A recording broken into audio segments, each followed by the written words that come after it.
porque hospitais da rede municipal de São Paulo já estão usando anticoagulante para tratar pacientes contaminados pelo Covid-19.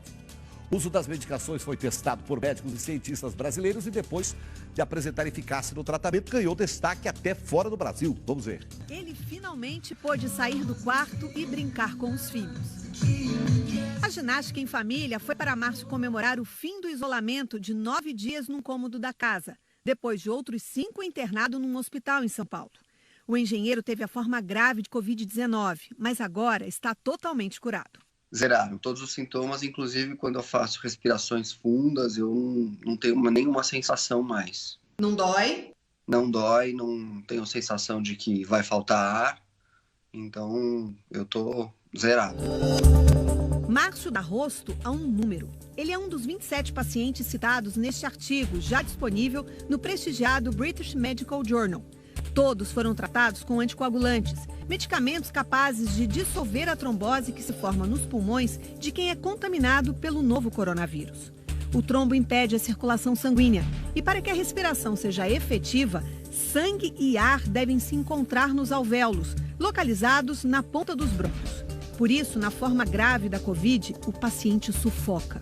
O SBT mostrou em primeira mão há 2 semanas o tratamento com anticoagulantes, desenvolvido pela equipe comandada por Eunara Negri, pneumologista e professora da Faculdade de Medicina da Universidade de São Paulo. A doutora Eunara descobriu que o vírus provoca trombose nos pulmões ao observar a necrópsia nos corpos daqueles que não resistiram. Ela então decidiu testar a medicação que é indicada nesses casos dos pacientes que ainda lutavam desesperadamente para viver. O artigo que a médica brasileira está publicando relata o sucesso dessa técnica até agora. Dos 27 tratados com anticoagulantes, nenhum morreu. Apenas 2 ainda estão hospitalizados. Esses pacientes, eles foram melhorando progressivamente. E a impressão que a gente tem é que quanto mais precocemente na instalação da insuficiência respiratória a gente age, maior é a possibilidade de que o paciente melhore e não precisa ser entubado, colocado no ventilador mecânico. Os pacientes do estudo têm entre 39 e 96 anos. 30% mulheres. Alguns são cardíacos e diabéticos. Com a publicação do artigo brasileiro, médicos e hospitais do mundo todo passam neste momento a conhecer o protocolo e poderão usar a técnica em seus pacientes. A médica alerta contra a automedicação, que pode levar à morte. O remédio, que é de uso hospitalar, tem baixo custo. Vai ser um tratamento disponível para pessoas pobres e pessoas ricas. Então, vai ser uma coisa que vai ser aplicada imediatamente no SUS, se realmente se mostrar eficaz como está se mostrando. Todos os hospitais da rede municipal de São Paulo já estão usando os anticoagulantes conforme a indicação clínica de cada paciente. Eu acho que foi um sucesso o tratamento que foi feito. A gente sente orgulho, mais uma brasileira fazendo diferença num mundo muito competitivo. Este é o Sírio-Libanês Informa 11, com informações sobre o Covid-19, e hoje nós vamos falar sobre quem realmente faz parte dos grupos de risco. Bom, além dos idosos, que a gente já sabe que são grandes pacientes de grupo de risco para essa doença, a gente tem algumas doenças pulmonares, especialmente a DPOC, a doença pulmonar obstrutiva crônica. Também temos os pacientes portadores de fibrose pulmonar, e pacientes asmáticos graves, não os asmáticos leves, que não são considerados do grupo de risco. Também nesse grupo, podemos incluir os pacientes portadores de neoplasias pulmonares em tratamento e em atividade atual, que configuram um grupo de imunossuprimidos, que podem fazer quadros mais graves da doença também.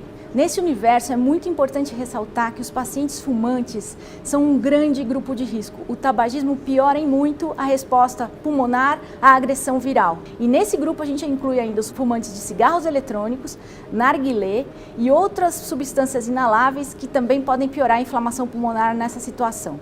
Mesmo as pessoas do grupo de risco que estejam com sintomas ou com o diagnóstico da doença, não devem essas pessoas parar de usar suas medicações de uso crônico, incluindo nessas medicações corticoides de uso inalatório e corticoides tópicos. Essas medicações são importantes para manter o quadro estável da doença crônica e auxiliam na resposta inflamatória ao agente agressor. Além desses cuidados que a gente já falou, é muito importante nesse cenário manter uma alimentação balanceada, e também algum nível de atividade física, por mais difícil que seja num ambiente de confinamento. Essa atividade física pode ser subir e descer um degrau de escada só, ou ficar numa bicicleta ergométrica se você estiver em casa, ou numa esteira, ou mesmo caminhar no apartamento. Essa atividade física foi preconizada pela Organização Mundial de Saúde para todas as doenças em geral, como melhora do estado inflamatório do organismo. Se você mantém 30 minutos de atividade constante durante 5 dias da semana, você diminui a sua resposta inflamatória global do organismo e você acaba por ter uma melhor resposta quando dá agressão viral. Mais uma coisa importante para a gente lembrar é manter a casa bem arejada, janelas abertas, não se utilizar de umidificadores. Os umidificadores não protegem nessa situação, muita atenção a esse fato, porque eles podem inclusive virar criadouros de bactérias e vírus, se eles não forem adequadamente higienizados diariamente. O ar-condicionado é outra armadilha que pode ressecar muito o ar que a gente respira, e se ele não tiver uma manutenção adequada dos filtros a cada 6 meses, ele pode virar também um criadouro de micro-organismos, incluindo fungos também. É importante dar atenção aos sintomas de gravidade da doença, como falta de ar, febre, dores importantes pelo corpo, dor de garganta como sinal inicial, ainda não grave. E um dado interessante que vem sido mais e mais reportado, que é a perda total e repentina do olfato e do paladar, de uma hora para outra. Mantenha uma alimentação balanceada, um nível de atividade física moderado durante a semana e parem, por favor, de fumar qualquer dispositivo, inclusive cigarro convencional ou eletrônico, e, além disso, manter os hábitos de higiene que são muito importantes nessa situação.